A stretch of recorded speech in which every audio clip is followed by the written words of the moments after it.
In political campaigns, money can amplify your message with commercials, robocalls, and fundraisers. Behind major political players are some big spenders and their checkbooks. Those big spenders can form political action committees, and they don't have to report their spending the same way candidates do.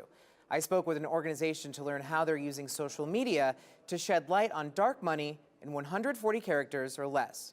The reason we made this bot was in 2014, we saw an explosion of dark money spending in Arizona. Evan Weiledge of the Arizona Center for Investigative Reporting says the spending comes from nonprofit groups like Independent Expenditure and Political Action Committees. Both groups have a legal way to keep their flow of funds in the dark, which is where the term dark money comes from. One small section of the IE committees is permitted to spend money without disclosing where that money came from. So what that means is that there is some independent group that's out there that's spending money because they think, candidate X ought to be elected or that candidate Y ought to be defeated. Tom Collins, Arizona Citizens Clean Election Commission director, says dark money diminishes voting rights, but it's not illegal. He says that since statehood, issues revolving around elections, voters, and public information were of the utmost importance. They're all baked into the Arizona State Constitution and have all been concerns for, more than 100 years. Collins says that since 2010, the legislature has passed bills that make public information about donations less transparent,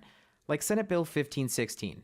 But there's always a paper trail, and that's where the dark money bot comes in. It's actually picking up on reports that are filed at the Secretary of State's office by corporations and LLCs and unions. And we just take that and format it into a tweet, including doing a lookup on the name to find a Twitter handle. The dark money bot tweeted that $500,000 alone was spent in the primary election.